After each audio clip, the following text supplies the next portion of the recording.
So you should hear that come up.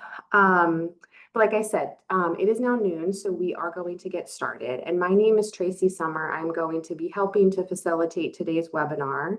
Um, excuse me, which is hosted by Max. And for those who are not already familiar, which I'm sure that several folks are, we are a support service to any prescriber in the state of Maryland. So support to any prescriber and their practice or pharmacists and healthcare teams in addressing any needs of your patients with any substance use disorders or chronic pain management. So all services are free, including phone consultation for clinical questions, help with finding resource information, a lot of education and training opportunities, just like today's webinar. We also do a lot of technical assistance to practices who are expanding or kind of starting out addiction treatment in their practice. We have several different cohorts for our tele-echo clinics, as well as our Max for Moms program, which supports providers who have questions about treating patients who are pregnant or in the postpartum period. Again, related to substance use disorders or questions about pain management. Please feel free to contact us for any questions you might have or for support. Our team member, Marciel, also put our information into the chat as well. So you can call us, you can email us anytime. I'm going to quickly go over just some housekeeping items in the process for getting credit for today's training. You can certainly use the chat during today's training, and there will be time at the end for questions. A copy of today's slides as well as today's training will be uploaded to our website and sent to you within 1 week. To get credit for today's training, a couple of things. You must be online for the full duration of today's training. You also must complete your evaluation survey within 7 days from today. That survey will be available immediately after today's session if you go into your portal, into your portal in Oasis, and you can log in and you should be able to access that survey. You'll also be able to get your CME and your CEU certificates right after completing that survey. I'm now happy to introduce our speaker for today. So today we have with us, I'm Dr. Mike Fingerhood. He is one of our Max consultants. He's a professor of medicine and public health at Johns Hopkins University, as well as the Division of Addiction Medicine Director at Johns Hopkins Bayview Medical Center.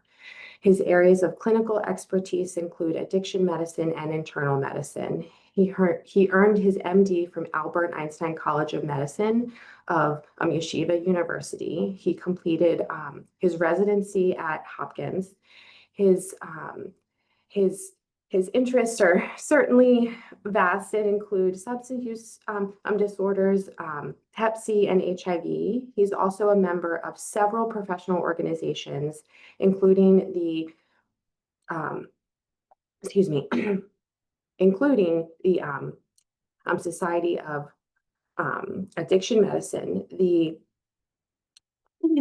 College of HIV Medicine, the Society of General Internal Medicine, and the College of Physicians. I'm sure that doesn't kind of take over everything that you do, Dr. Fingerhood, and thank you so much for taking time out of your day today and for presenting with us. I'm now going to pass it on to you. Thank you. I'm looking at the people who put their names in the chat. I know several of you, so thank you for coming. Yeah, I think most of all, this is really my interest, and if you ask me where my passion is, what I enjoy the most is actually delivering primary care, and that's the reason why I created a primary care practice about 30 years ago now, really focusing on providing sensitive, compassionate care to individuals with addiction who typically weren't getting primary care. They weren't showing up for care. They didn't feel that they felt that they were being stigmatized as well. So this is meant to be a way of thinking about how to do this in the primary care setting, which I've been doing for a long time. I'm going to try to. So these are learning objectives. It's really to review the integration. It was frozen and now we're going ahead. Right, let me go back. Review the integration of substance use disorder primary care, the process of initiation, which has become more difficult, and we'll talk about that. Importance of harm reduction, and really the fact that most patients, it's not an on and off, that it's a process. And then to discuss the complications of OUD, especially related to these contaminants, methetomidine and xylazine, that are now in the drug supply. So these are just, I put this in the background, and even as we ask questions or discussion, for us as healthcare providers, that we should be careful with the language we use. If someone with addiction or someone goes to a 12-step meeting and they want to refer them to themselves using the term addict, that's different. But as healthcare providers, we should really be careful with what language we use, and the language we use really matters. And you can see, for instance, some of them I point out all the time, like patients say I'm clean or I'm dirty, even as they start off a visit, and I usually say, I qualify that as to whether or not they took a shower defines them as clean or dirty. To not say that medication is substitution or replacement or assisted, that we're giving medication, just like we give medication for other things as well. So these are some of the reasons why everyone should prescribe buprenorphine. And I'm going to give you the history of prescribing buprenorphine, but realize, as I'll show you in a subsequent slide, there's no more X number. So anybody who has a DEA number can prescribe buprenorphine. And these are some of the, for instances, right? So it could be caring for a patient in opioid withdrawal and you want to help them. It's someone who is going elsewhere for buprenorphine and you're providing primary care. And I've met patients over the years many times who said, well, I was going somewhere for buprenorphine, but I have to pay extra in order to receive that service. I have to pay per visit. And can I just come to you? Could be someone who's had surgery and is having difficulty coming off full opioid agonist. It could be someone who's been on opioids for many years for chronic pain, inquires about switching to buprenorphine. And this instance, I have to say, in the last 3 years has been one of the most common reasons I've seen patients. At times they request, sometimes I suggest. And even that happens in the hospital as well. Just a week ago, I saw an 80-year-old gentleman in the hospital who was on oxycodone and on a fair amount. And the team asked, could you talk to him about perhaps switching to buprenorphine? And he was very interested, and he actually reported better pain relief. Caring for a patient with opioid disorder asks for help, and that happens too. And finally, you might think is the most common, is that you diagnose someone with opioid disorder and you want to help them immediately and prevent an overdose death. I can think of instances where buprenorphine, and this probably may still be true, and a community health center, the community health center said that we only initiate patients on buprenorphine on Thursday if they see a behavioral health specialist. And the provider called me for advice. They were told they couldn't prescribe. They had to go through the behavioral health person first, and the patient actually died of an overdose between Monday and Thursday. Right? So you want to do what you can when you know a person's ready to get help to try to get them help. So this is an old idea. I'm just going to give you, this is 2006. I'm going to show you a view in a second that's even older than that. So in 2006, Institute of Medicine issued a report saying that we need to better coordinate mental health and substance-related services into general healthcare services, right? That by integration, we can lead to improved care and quality of life. And studies of health delivery and health outcomes in integrated clinical settings will be critical to inform the process.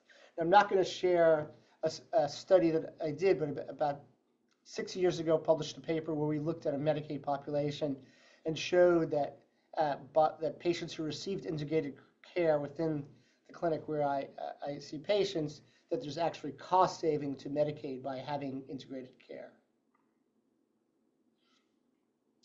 So with some medical students, we did interviews of individuals with addiction in my primary care practice where they're receiving integrated care.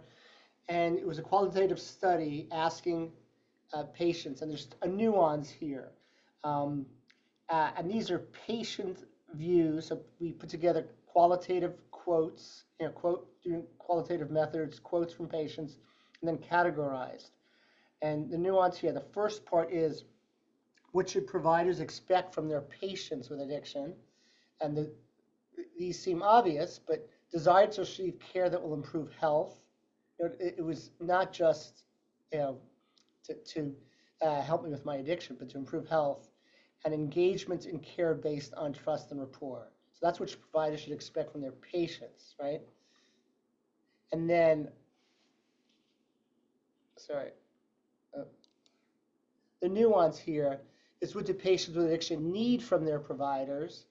And I hope all of you do this. So, and it doesn't matter whether you're a physician, nurse practitioner, a counselor, a nurse, knowledge about addiction, a duty to treat, a focus on overall health, which fits into this model of integrated care, to engage patients in care, and to treat the full scope of illness, isolation. And these are the themes that came out from the interviews, that patients use these terms: isolation, rejection, and creating hope.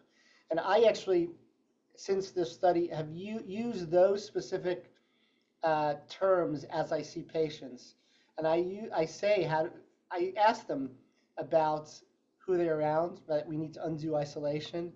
I ask about rejection, and we most of all talk about how can we create hope. So it's just some semantics here, even though a lot of times you'll hear these two terms interchanged, opiates and opioids. So opiates naturally are present in opium. So morphine, codeine, thebaine. So strictly speaking, we really mostly are talking about opioids. And opioids are manufactured, they're either semi-synthetic or synthetic. So semi-synthetics, for instance, are heroin from morphine, buprenorphine, oxycodone from thebaine, and then synthetics are completely man-made to work like opiates. And examples of those are methadone and fentanyl. And just to clue in, later on, we're going to talk about urine drug screens, that this all has implications as we think about urine drug screens because of the differences here, realizing that you need to look specifically at each of these separately because they are metabolized differently and we detect them differently based on whether they're semi-synthetic or synthetics. So some history. Since 1914, the Harrison Narcotics Tax Act, if a individual came to a physician's office, back then, right, the only prescribers were physicians, and said, I've been buying morphine from Germany, I've been using opium, and I need help, I'm in withdrawal, that provider couldn't do much in terms of really effectively helping withdrawal, except letting the patient know it's going to take a few days before they feel better. There was no, per se, treatment for opioid use disorder. Until then, it was actually legal to prescribe, for instance, tincture of opium at a decreasing amount to try to wean someone off of the opioid they were using. In 1972, a long time later, methadone was approved by the FDA for opioid use disorder in specially licensed outpatient treatment programs. Now, studies of methadone originated in the mid-1960s at Rockefeller University in New York. The official approval was until 1972.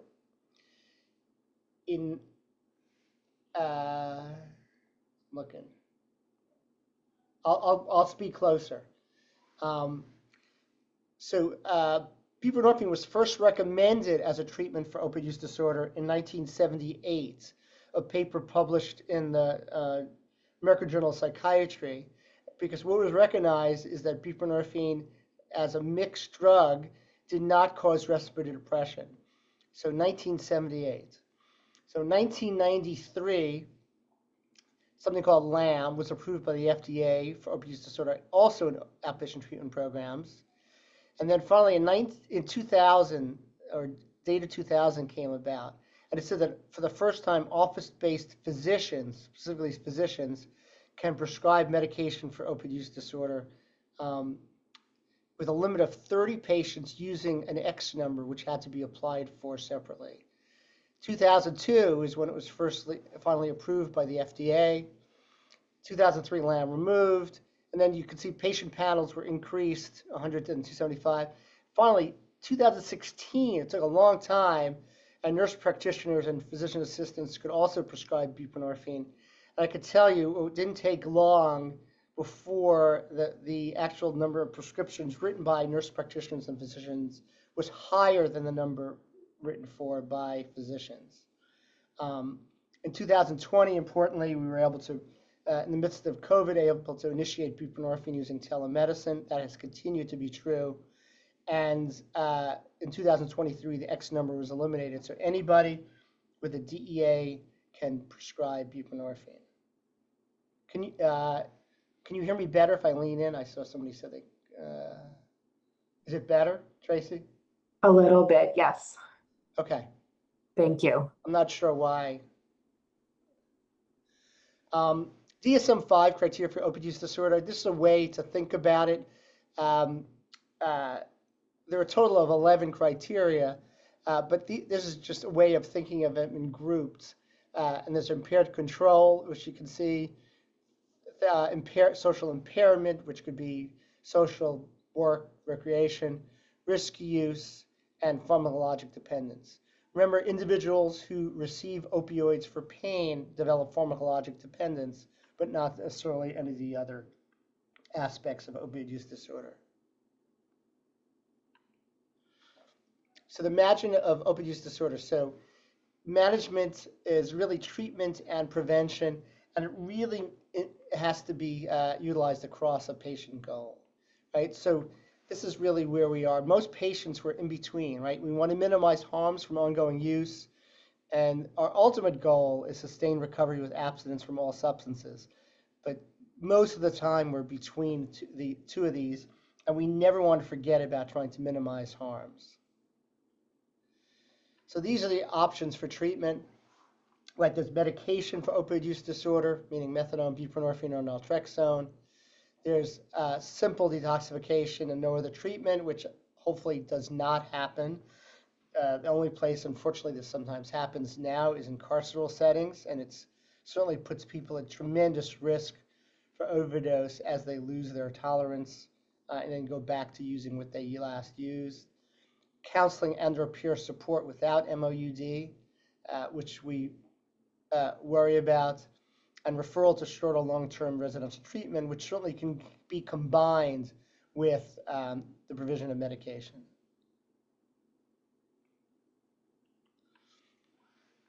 So as I speak about an integrated model, many of you probably know SBIRT, which is screening, brief intervention, referral to treatment.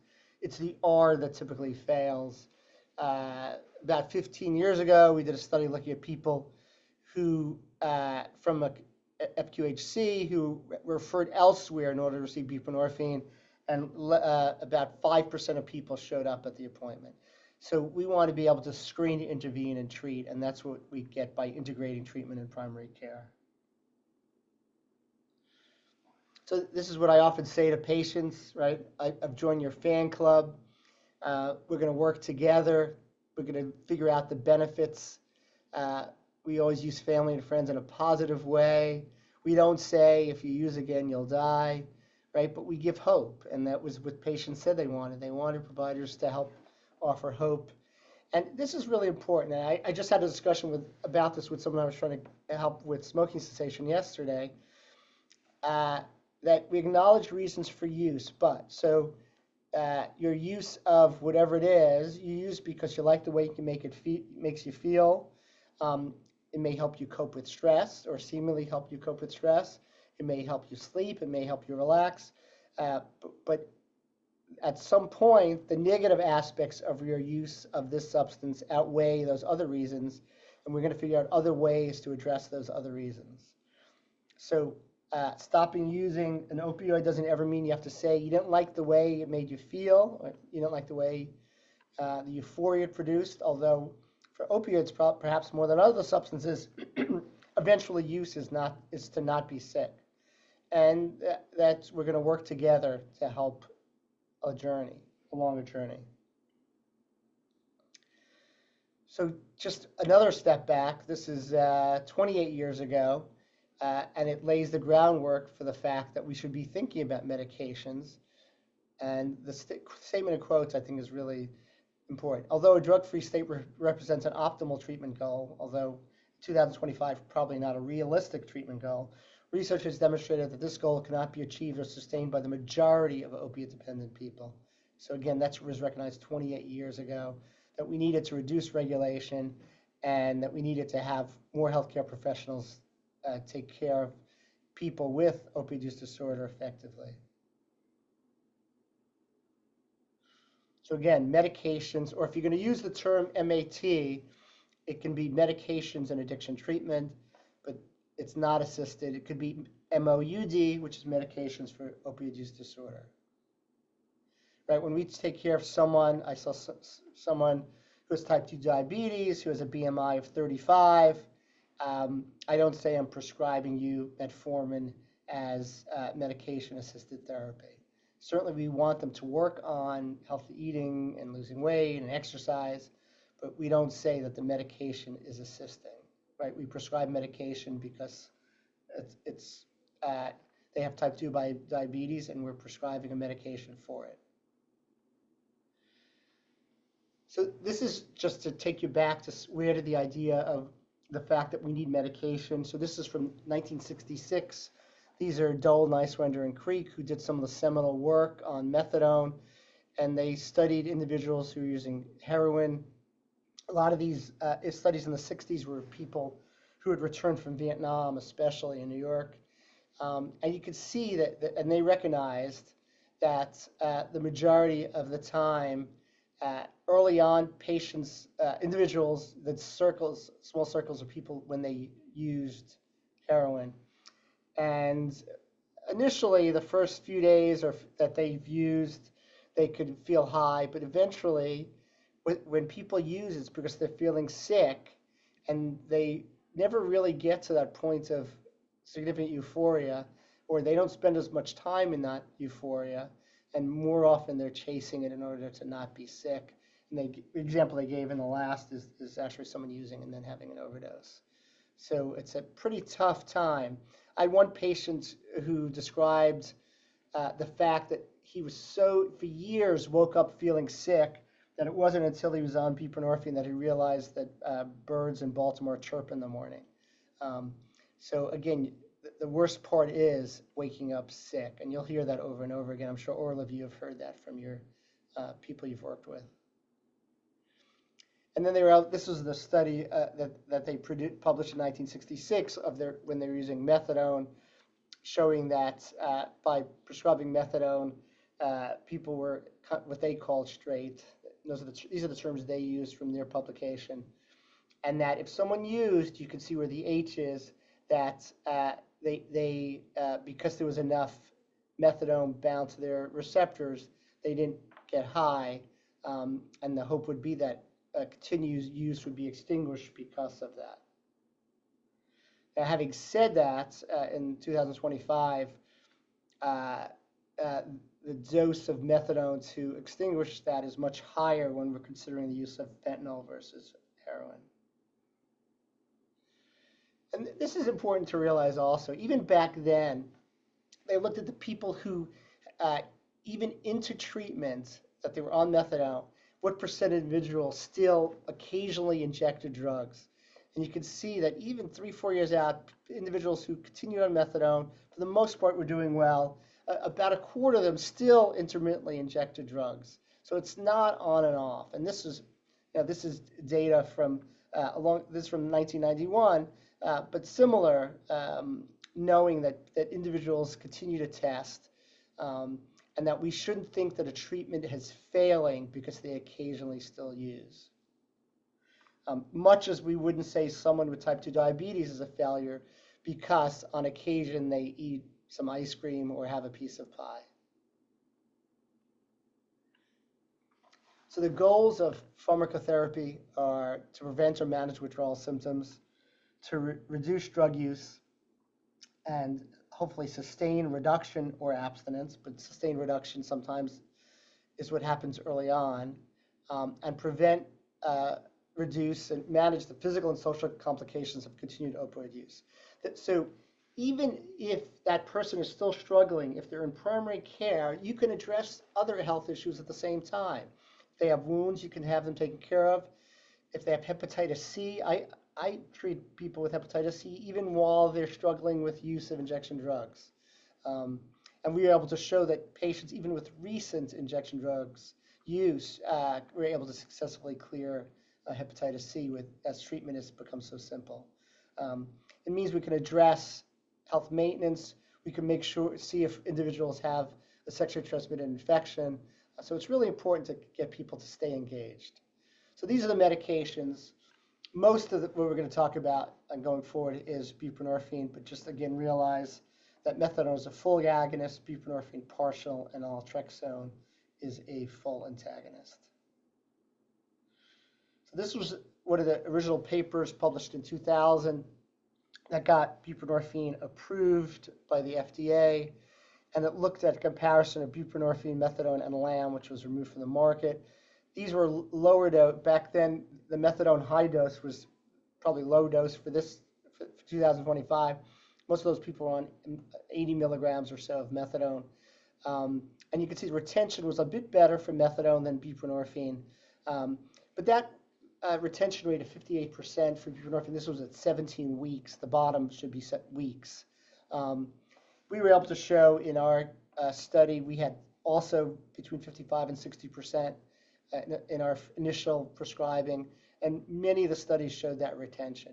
Now, more recently, some of the retention in programs has been lower than that, I think mostly related to difficulty of initiating because of fentanyl. And this is Mark LaRochelle, who's now up in Boston, who is a resident here at Hopkins, was able to show. So the greatest risk of a fatal overdose is a previous non-fatal overdose. So this was looking at what happens to individuals in terms of all-cause mortality in the months after a non-fatal overdose.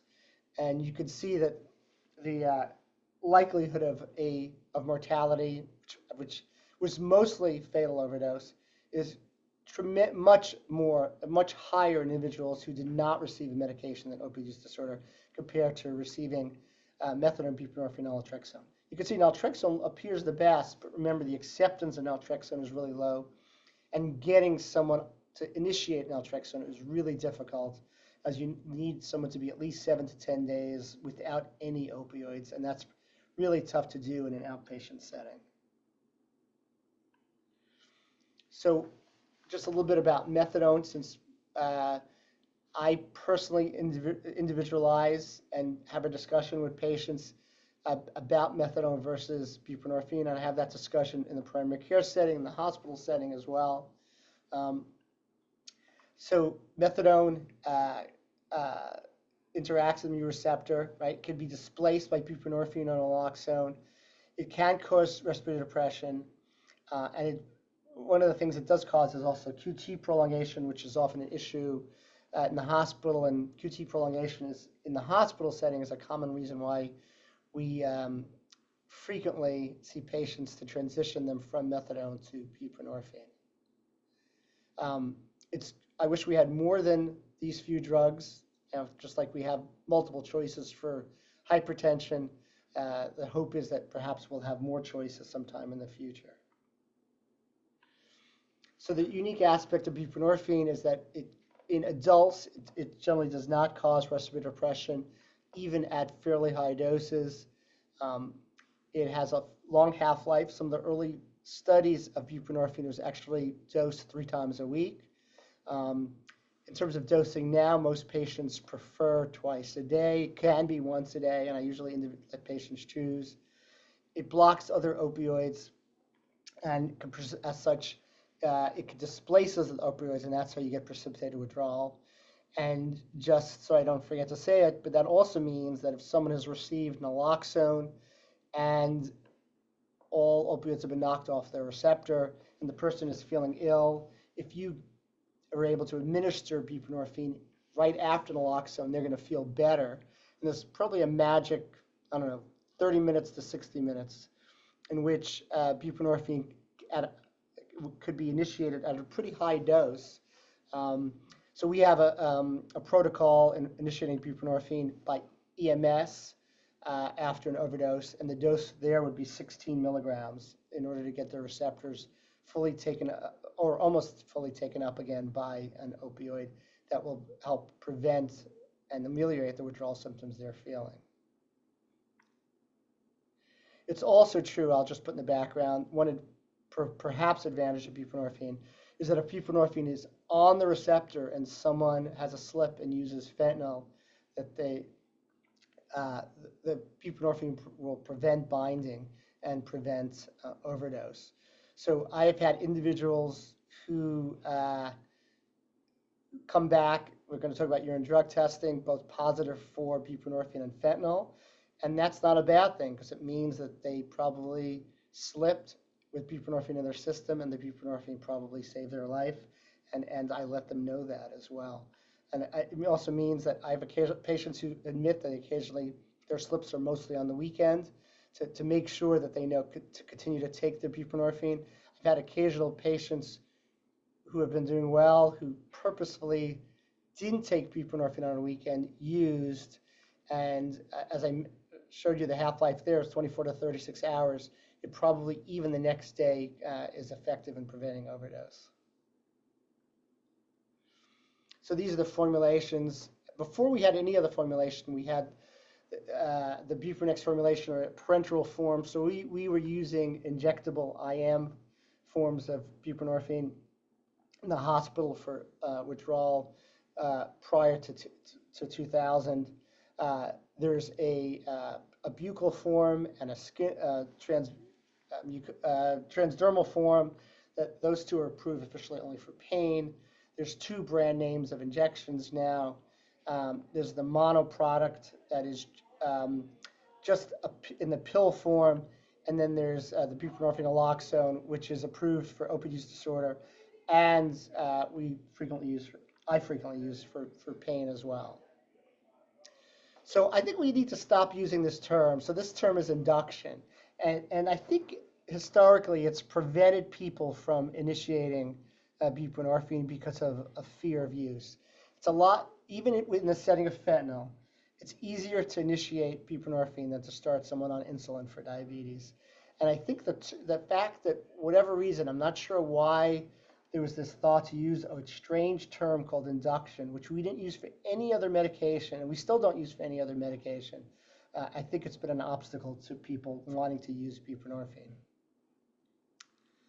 So these are adverse effects that you'll see. Some people have headaches early on, some people have nausea. Constipation is less than it is for methadone or other opioid full agonists. Dry mouth, and then the problem with gums and perhaps teeth. For a while, there was a black box warning added to the sublingual formulations. And that's why I usually tell people, even as I coach them on how to use, to make sure that they brush their teeth well, they rinse their mouth out, and they pay attention to their oral hygiene, especially if they're putting the films under their tongue. Let it dissolve, feel the full effect, and then I usually tell them after 15, 20 minutes to rinse out their mouth. So I discussed already for you precipitated withdrawal, right? So it can displace whatever else is there. So if someone has just used fentanyl, it will cause precipitated withdrawal. Now, commonly with individuals, as you take a history, people will say, I'm allergic to buprenorphine, and it's really that they used too soon, or they didn't realize that there was still generally now fentanyl in their system. So starting buprenorphine, I think it's very dependent on your knowing the past history, right? Have you been on buprenorphine before? What happened? What was your experience? What was the outcome? I see the range of people having extreme difficulty starting buprenorphine to people who say, oh, if I just wait a few hours and I start buprenorphine again, I'm absolutely fine. And I see that in the inpatient setting and the outpatient setting as well. And I can't fully understand why some people have never seem to precipitate withdrawal, and others do. And that's true in the inpatient setting as well, where we have an inpatient unit, and some people, uh, uh, we talk about how to initiate, and they say, no, no, just give me an 8 milligram to start, and I'll be fine. Are you sure? Yes, I'm sure. And you do it after discussion with them, and they do fine. So it's really discussing with them what their past experiences were like. Did they have precipitated withdrawal? How difficult was it to start? And I individualize knowing the patient's previous treatment experience with buprenorphine. So you should be aware that assessing opiate withdrawal using cows, and you can be aware of these. The, the one objective measure of opiate effect is pupil size. So obviously someone who's still under the effect of an agonist will have pinpoint pupils, and the pupils will be getting bigger as the opiate effect is wearing off. So that's, the other ones could be observed or reported, but pupil size is absolutely objective. On consults last week, we saw someone who we had gone to talk to, and they seemed under the influence. They initially denied use while they were in the hospital, and obviously, seeing that they had pinpoint pupils, let us know that they had used. So I'm just going to fill these. So this is kind of what we have said, and I think it's mostly what we do, but not necessarily. So how long to wait after? So we used to say to wait longer after sustained release medications like methadone, extended release oxycodone, extended release morphine, or and I individualized. I mean, in the outpatient setting, I've had patients who have transitioned from methadone to buprenorphine who have waited 3-4 days before starting buprenorphine because they reported really minimal withdrawal. I've had individuals by 24 to 36 hours after their methadone dose report withdrawal. So it's really, really very individualized. The trouble with knowing how long to wait is that that even with fentanyl, it's likely, unlike medicinal quality fentanyl, that the fentanyl that's on the street is different. And someone's an injection user, there's probably some fentanyl that's still coming out in their system for quite a while. In a few minutes, I'll show you detection of different substances in urine. But there was a study done here on this campus that looked at people who had a history of illicit fentanyl, that's showing that there was detection of fentanyl metabolite in some individuals up to 3 weeks after last use, and they were in a controlled setting. So very much individualized. So I gave you an exception to the starting with the small dose. The exception is someone who's just received naloxone. I macrodose and give them pretty large doses. And then if someone says, I have experience with this, I just need to start off with 8 milligrams. That's what I do. And patient experience, I haven't anybody who told me that and they were wrong. I mean, patient input is so crucial. If patients are leery or they've had a history of precipitated withdrawal in the past, usually we start with really low doses. You can't do this in the hospital because you can't cut up a film in the hospital. So I use a peer a fair amount to help me because usually I have patients do this at home. I don't have them sit in the waiting room and do this. And we talk about it. I use, if you have a way to chat message with patients, whether it be using a peer or within electronic patient record, I have frequent contact with individuals. And again, I've had some patients abort and then restart with assurance. I can think of someone who had been doing well for about 5-6 years on buprenorphine and had some problems coping with a life stressor and relapsed. the difficulty sometimes in the primary care setting is my patient didn't want was afraid and ashamed to tell me that they were going to disappoint me by having relapsed, um, or return to use is the term I prefer over relapse. Uh, but finally, he was able to tell me, and we had a couple of attempts, but finally within he gave up one day, and then by like the third day, he was willing to start all over again, and he made it back on his original dose of buprenorphine. So a lot of coaching using these small doses. I also tell people in the midst of this, if they're really feeling sick, that this may not seem obvious, but it's okay to use. In the inpatient setting, we sometimes give a full agonist like oxycodone to someone who's struggling with initiating buprenorphine. So I validate that if you're feeling bad, if there's some way and you feel like you have to use a small amount, but then let's continue moving forward with initiating in this way. The hope is to get up to at least 8 milligrams that first day. So if they have some return to use, they have some blockade already. And we're going to talk about what doses to get to later on. So these are some of the instructions I think all of you have experienced. Wait for it to dissolve, and then wait 10 minutes or so. And then I tell people actually to rinse out their mouth to try to eliminate problems with their gums or teeth.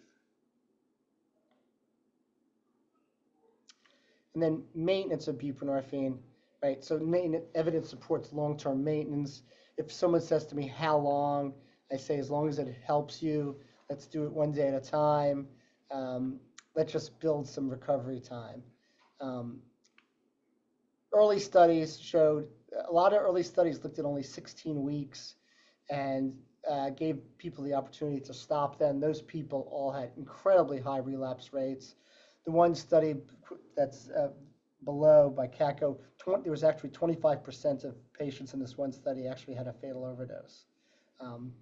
And improved retention rates and treatment with extended buprenorphine maintenance. So as long as it helps you, we should be continuing it. Right, so as long as there's benefit.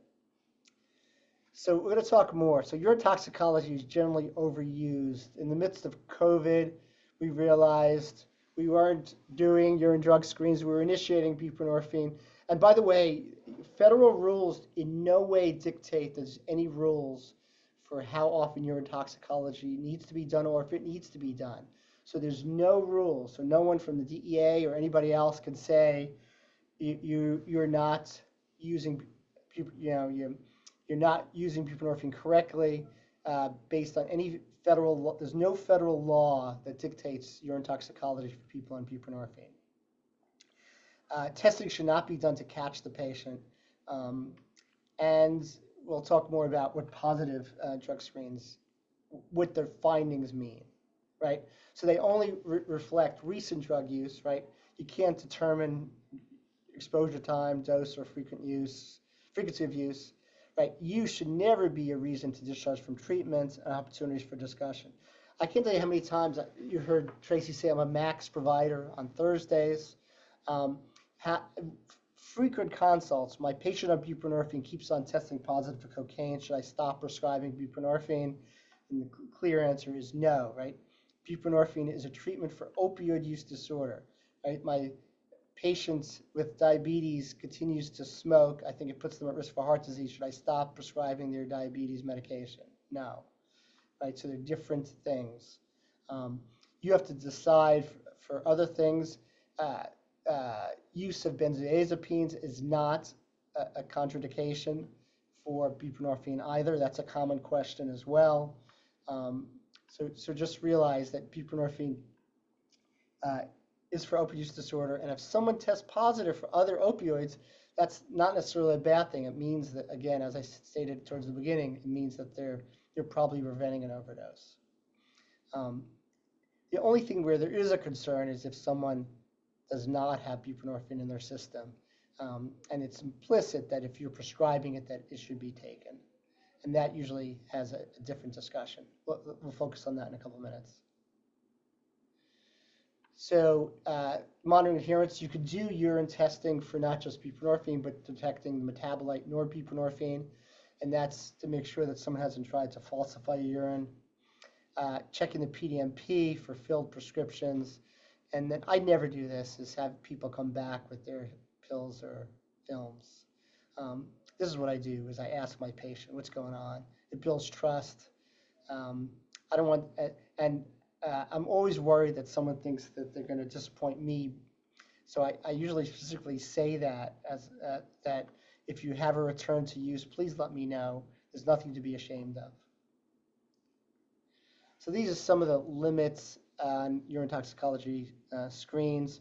In general, we should always confirm results. And the only one of these that really doesn't have a false positive is cocaine. Its metabolite is unique. Even fentanyl can be a false positive. Things like risperidol, atypical, some antipsychotics can cross-react and cause a false positive for fentanyl. Quetiapine can cause a false positive for methadone. Sertraline can cause a false positive for benzodiazepines. Benadryl or diphenhydramine can cause several of these to be false positive. Quetiapine can also cause a positive for PCP. So just realize that there's an unexpected result that you need to send a confirmation. And often patients become pretty upset if they see that positive result, and to let them know that to put that in context. And this is important, that medications alone are efficacious and should never be delayed for individuals without access to counseling or therapy. This has been shown true for buprenorphine, which I'll show you in a second, but it's also been shown in studies of methadone, where there have been studies done here in Baltimore of interim methadone, where counselors were not yet available for individuals at an outpatient treatment program, and that just prescribing methadone, awaiting access to counseling, is effective in preventing overdose for sure. So I hope all primary care providers, we hope, have done some training in motivational interviewing. Part of this talk is for you to give, as I've gone through this and go into the latter part, is to realize that we all should be doing motivational interviewing as we take care of our patients and encourage their health in general.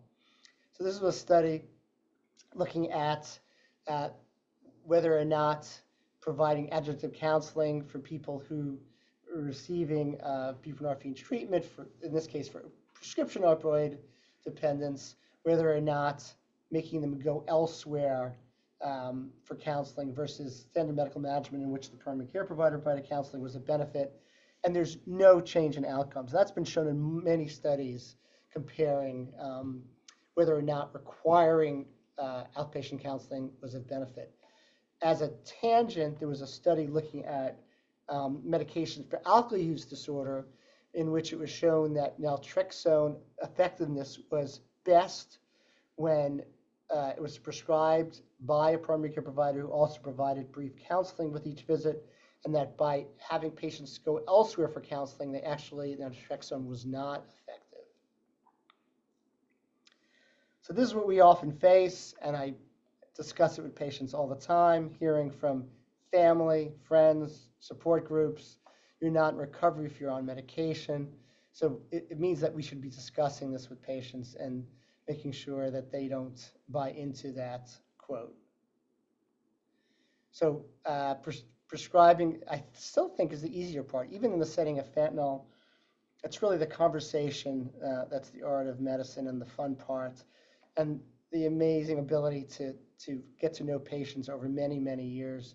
I still take care of a woman that was the first person I prescribed buprenorphine to after it was made available. She is still in, so 23 years later, she's still my primary care patient, doing really well on buprenorphine. And I take care of a lot of individuals I've treated for 20 years. I enjoy them greatly. People have done amazing things in their life. I've taken care of people, a lot of individuals have become peer recovery coaches. I've taken care of individuals who become nurses as well. And even now in 2025, a lot of individuals want to give back, and certainly the path of becoming a community health worker, peer recovery coach is really great. And frequently there's a conversation even early on that people are aware, because I use peer recovery coaches to help people, that this how much they appreciate the role and identify with the people who are helping them. So what are some of the steps? There's a lot of shame. There's a lot of really awful stories that I'm sure all of you have amassed over the years. I've been doing this since I was in medical school in the Bronx in over 40 years ago. So shame is such a common theme, and it often can be a stumbling block for treatment as well. Self-esteem is a huge issue. And I have a cartoon where I share with patients that says, the best thing you can do for yourself is stop using drugs. The patient says back, I don't deserve the best. What else can I do? And that's where we have to meet our patients. And then this is the really hard part. And that's why even after 20 years, patients are doing well. I still worry about slips. We still have conversations, especially for a lot of patients that women I take care of. Intimate partner violence is a constant issue, even many years later into recovery, and all of these issues. We talk about coping, also in anticipating stressful moments, right? So in NA meetings, people talk about, that you use before you use, and a lot of that is anticipatory stress. So even at each visit, I usually part by asking, do you anticipate any stressful moments or any stressful days coming up, stressful anniversaries coming up that may make you more vulnerable? So bringing coping to the surface is really important. So these are some of the visit openers I use with patients. What have you done to make the world a better place? What have you done today to make today better than yesterday? And that's how I define recovery. And then give me an update for your fan club. So these are some what ifs. We discussed my patient's urine drug screen is positive for. Really, it's mostly a discussion. None of the positives will make me stop. I do worry if someone has a urine drug screen that's positive methadone and buprenorphine, and that leads to discussion as well. Negative for buprenorphine is a discussion.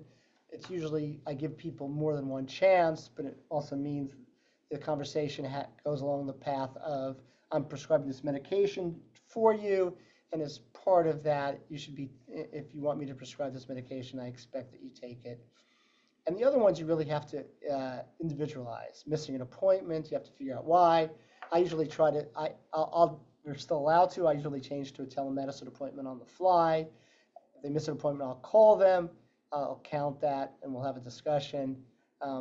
Asking for refill early also means for a discussion. Why are you asking for refill early? Is the dose not holding you? What happened? And if your patient has an overdose, it means to revisit and to think what we can do, because now that they're had an overdose, I'm really worried about a fatal overdose. So these are all the pieces, right? So recovery about progression.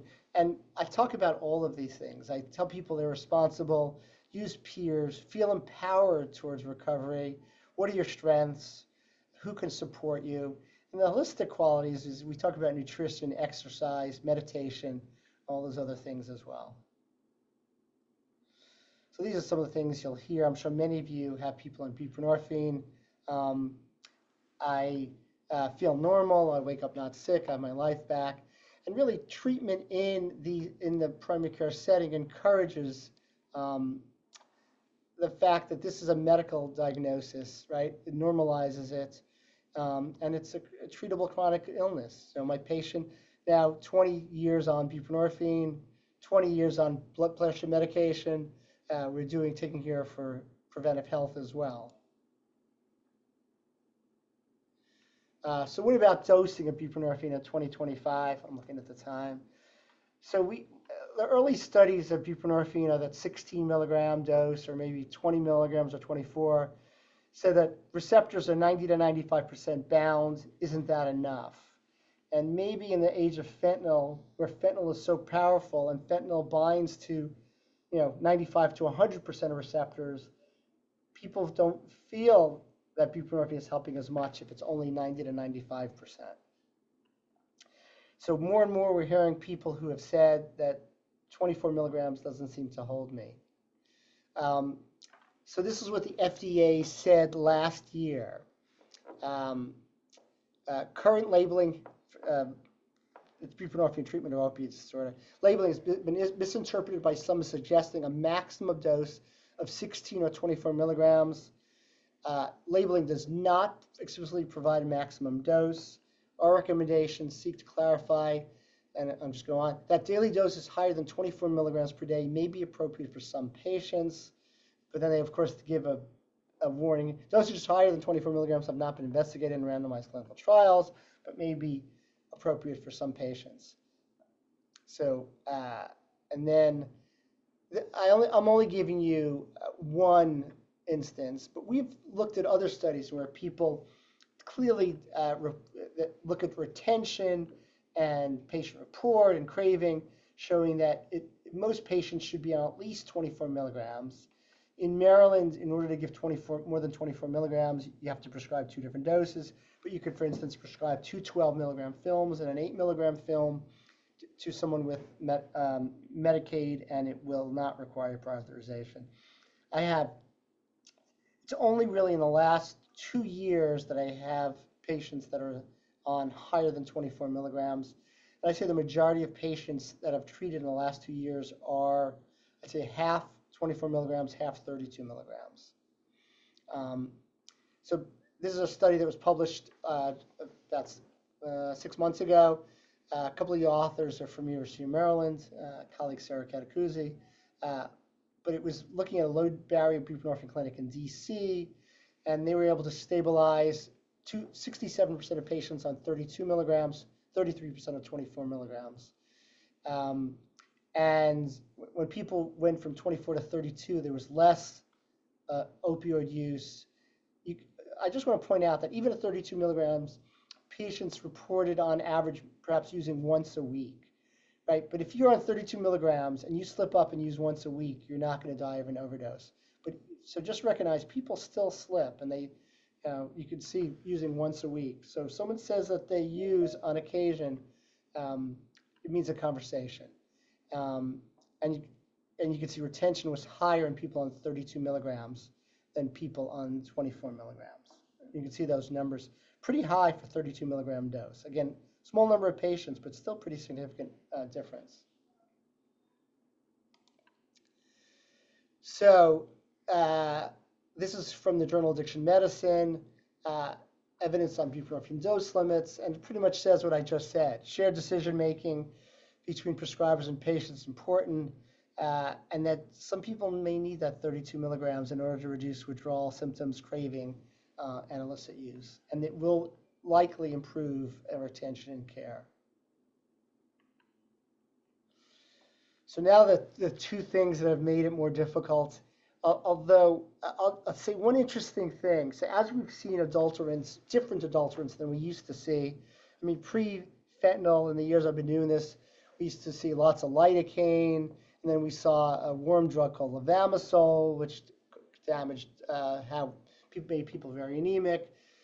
But xylazine in 2025 seems to be diminishing some, and we're seeing more of medetomidine, which I'll show you in the next slide. Xylazine was discovered in 1962 as an antihypertensive agent, causes lots of sedation, hypotension, bradycardia. So it's only approved in veterinary settings. So, and it's similar to essential alpha-2 adrenergic agents like clonidine. There are certain geographic settings where we see lots of people, especially have xylazine in their fentanyl supply. It's true in, was especially true in Philadelphia for a while and up in Cecil County. It's probably, if you look at overdose deaths in Baltimore City, about 1/3 of the people test positive for xylazine as well. Although it's unclear how much it contributes. It causes sedation. It's possible, as we're seeing lower overdose deaths related to fentanyl, it may be because the mixing of xylazine is so sedating that people use less often. And I've heard that from several patients that I never used to be able to. I never saw people saying they use fentanyl only 2 to 3 times a day and it holds them.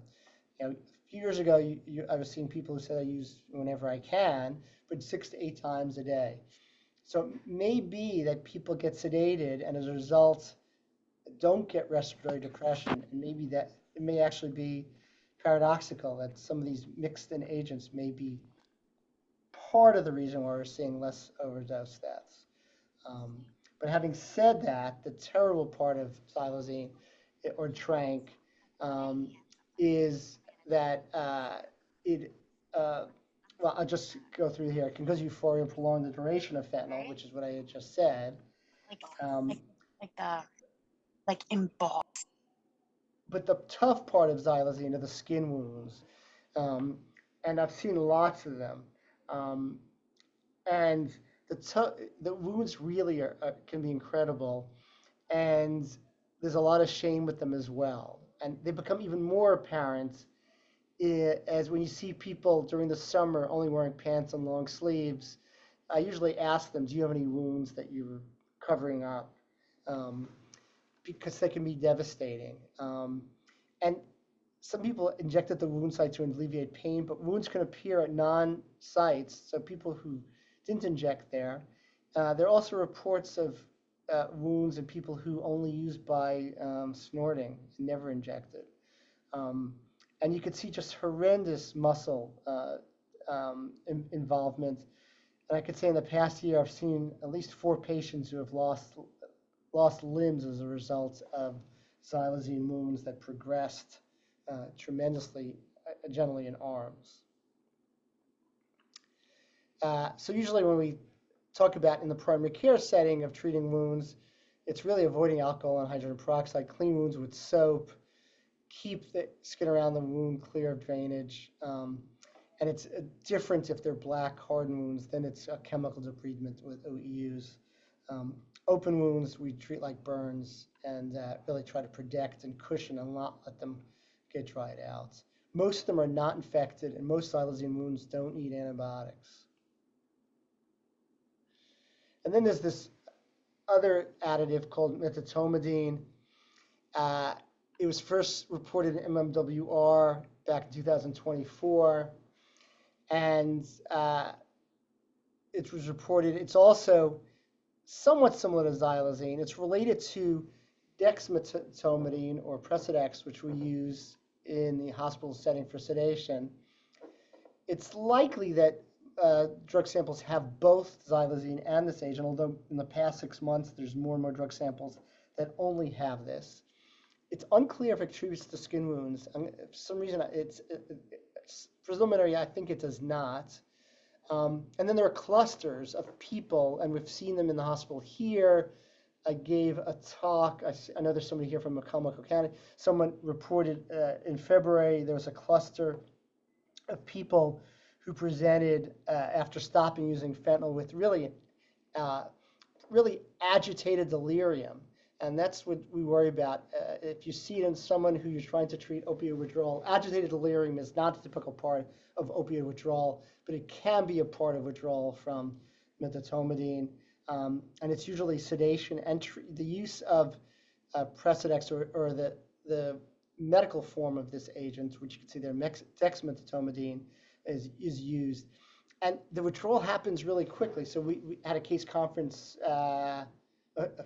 about 2 weeks ago of someone who with agitated delirium and was supported, and within 24 to 48 hours, they were totally back to normal. So it turns off really quickly, and it unfortunately led to a self-directed discharge. But it's pretty profound, and that's usually how we know that this is the additive involved. Most people do not have agitated delirium, and I can't say that we understand why, if it's so much in the drug supply, why we don't see more the profound symptoms we see in some people and more patients. So I just want to give you vignettes of a couple people that were mine in the primary care setting to give you an example. This is a 72-year-old woman. I gave you an example earlier of an 80-year-old gentleman in the hospital, but pretty similar to the patient I saw last week. Chronic pain in hips and knees, will no longer prescribe oxycodone as she's been running out after only 2 weeks. And this gentleman told us the exact same thing. She was tearful that providers won't help her. She can't take NSAIDs, and that she admitted she often takes oxycodone when she's upset. And she ritually was counting her pills, realized she was overtaking them, and then lived in anxiety and panic for days. She lived alone in senior housing, um, somewhat isolated, which is not unusual. The gentleman we saw in the hospital last week lived alone as well. Uh, he lived in senior housing as well, interestingly enough. No preceding things that you would think of. She didn't smoke and no alcohol. So we had a discussion related to what to do, and we discussed low-dose buprenorphine. And so spent a lot of time. She wanted oxycodone. So she's someone who I believe I always try to think if someone has opioid disorder and chronic pain, just an opioid disorder or just chronic pain, and that's undertreated. So I thought that she had both. Um, and we discussed the fact that it wasn't just going to be pharmacologic, but that she had to undo isolation, treat her mood. Um, and we did treat her mood. We actually used duloxetine in order to help her pain and mood. And she's I've known her now for over 5 years, and she's on 4 milligrams twice a day of buprenorphine.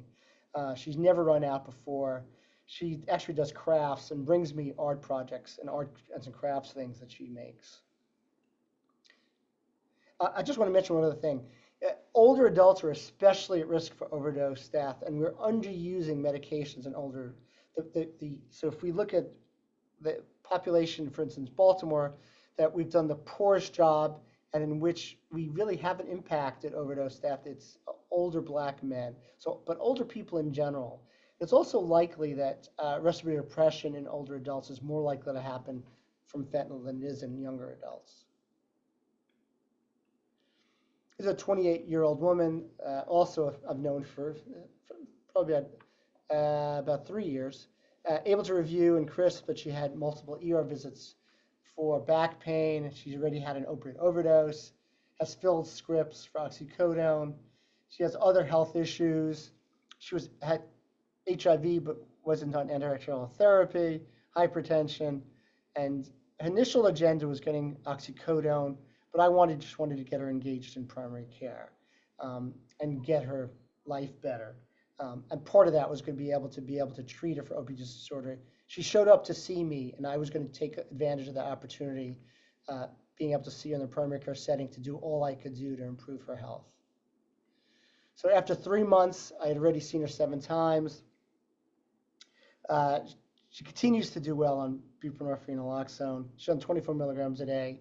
And ever since her first urine drug screen, I hardly do them now.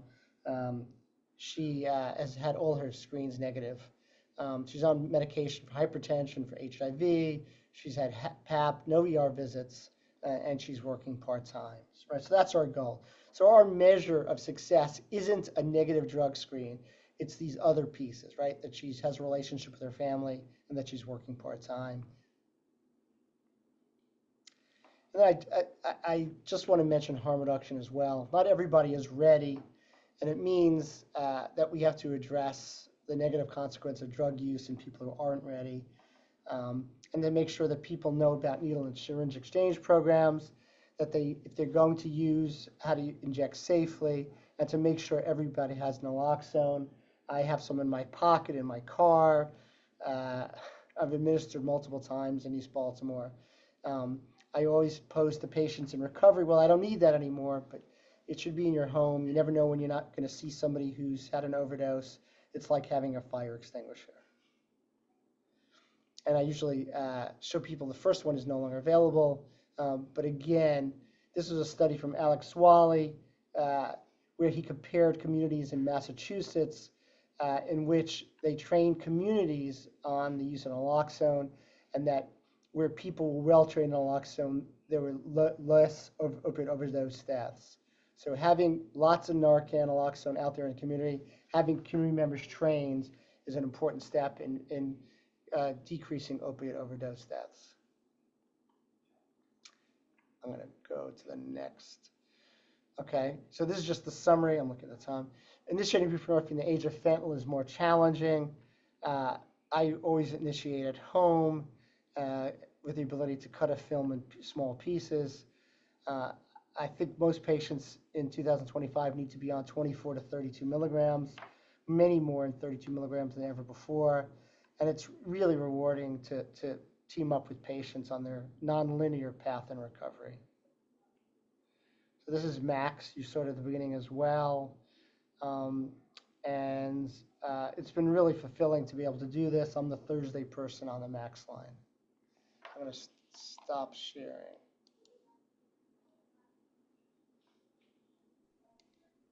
Thank you so much, Dr. Fingerhood, of course, for as always a wonderful presentation.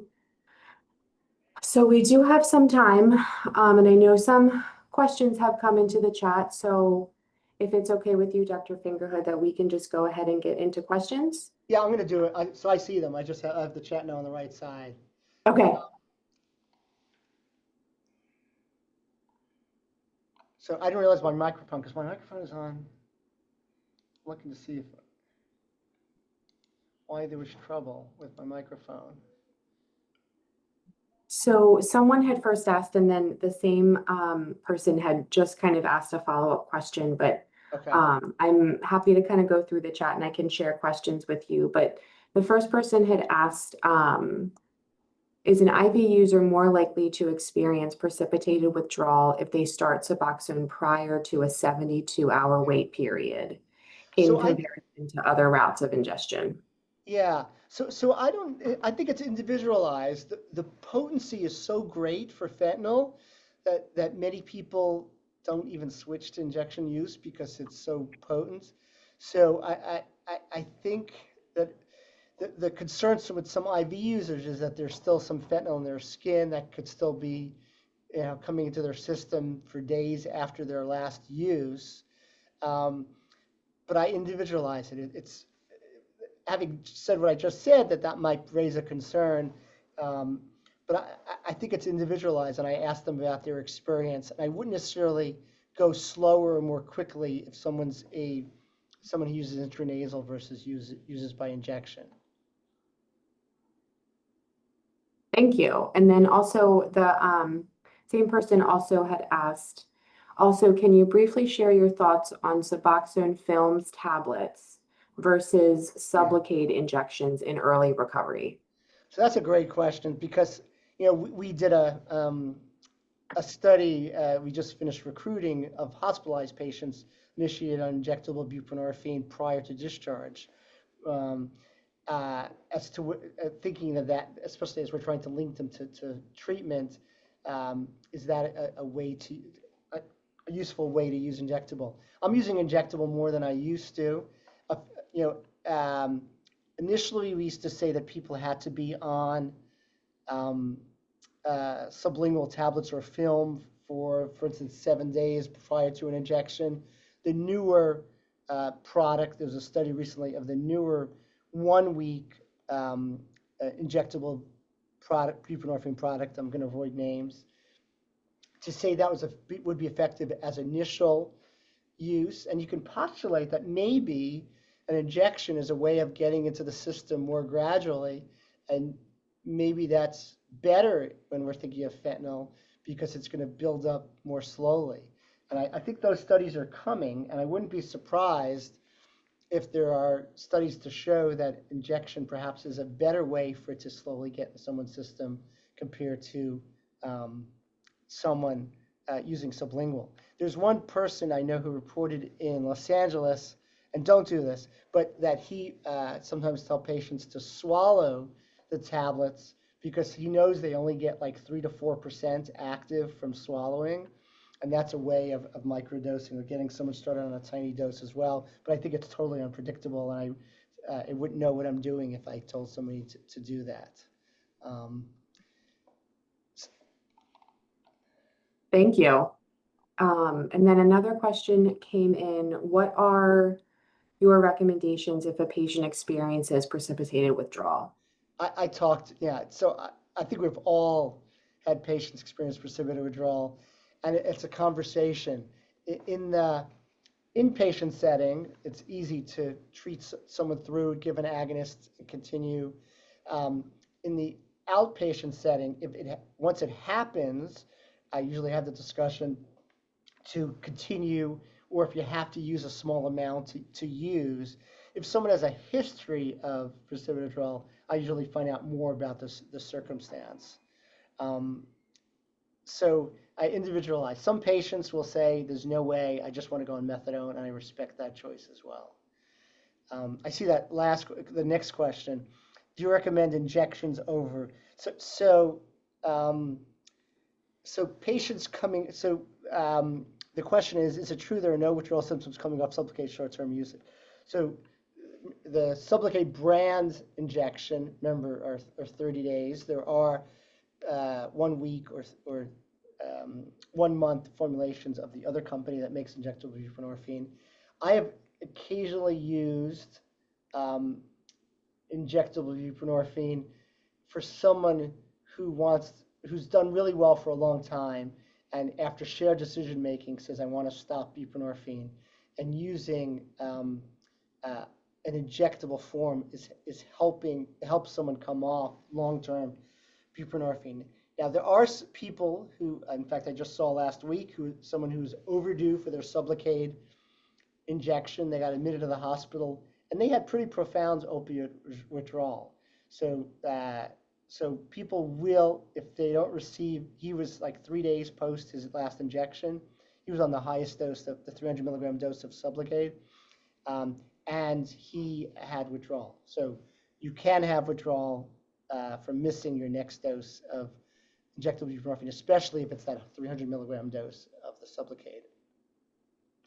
Someone asked, is there a specific regulation regarding maximum number of amounts of Suboxone replacement scripts per year? I don't know if you mean by someone who had their prescription stolen or lost, but there is none. So in general, any of the preparations you're allowed to prescribe 2 of that size per month. So theoretically, I know a colleague of mine who has someone on 40 milligrams by prescribing 2 12s and 2 8s. I don't have anybody on 40 milligrams. I do have people on 32, a lot of people on 32 milligrams. If someone in the audience has someone on 40 milligrams, you can say something. It would be permissible under Maryland Medicaid.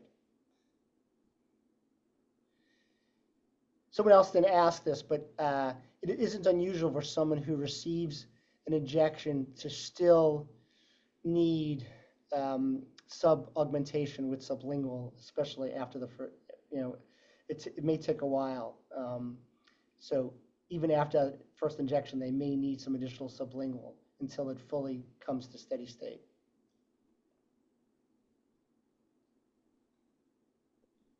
Well, thank you so much, Dr. Fingerhood. I know we have a few more minutes that if you don't mind staying on, that if folks do have questions, please feel free to put them into the chat. You can certainly always unmute if you don't want to put any questions in the chat to ask away. I'll take kind of this time just again to go over some of the, of our housekeeping items for the end of today's training. You will be able to access today's recording, and the slides will be on our website within 1 week. It'll also be sent to you by email. For credit for today's training, you must have been online for the full training for the full duration. We have behind the scenes been kind of marking everyone's attendance in Oasis. You will be able to log into your portal, and you will need to do that evaluation survey within 7 days from today. After 7 days, it does close. And after you do that survey, you will be able to access your CME and your CEU certificate. So of course, to get credit, please complete that survey, but then it's also just great feedback for our program. We certainly value and look at your feedback and to help us kind of plan and prepare for future presentations. So if you do have any other questions, please feel free to put them into the chat. And then as always, if you think of some other questions, etc., afterwards, call us anytime. As Dr. Fingerhood said, he is on Thursdays. So if you call and you have questions, you'll definitely be connected to Dr. Fingerhood if it's his day, or another physician consultant who is happy to answer your questions. Any questions about substance use disorders, um, treatment and questions about pain management, etc., call us anytime and our team is happy to help. You can also send in an email to us. You can put in a consultation request through our website. We definitely try to make it helpful and convenient to put in. May have missed the address to go to for the evaluation. So you will log back into your Oasis portal. We can definitely put that link into the chat, but you can, for each person, you'll have your own kind of, it should be your email and then your password, but you'll have to go into your portal and you'll be able to see your evaluation and can complete that soon. Thank you, Marcielle. She put that into the chat, and we can hang on for a bit more. Again, if you have questions, please feel free to put it in, or you can reach out to us anytime. Our team is happy to help. And thank you so much, Dr. Fingerhood, as always, for a wonderful presentation and definitely well received. And thank you, everyone, for taking time out of your busy schedules.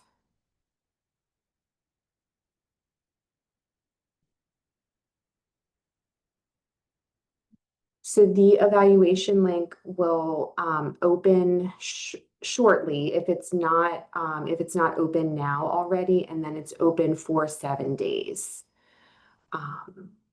Sure.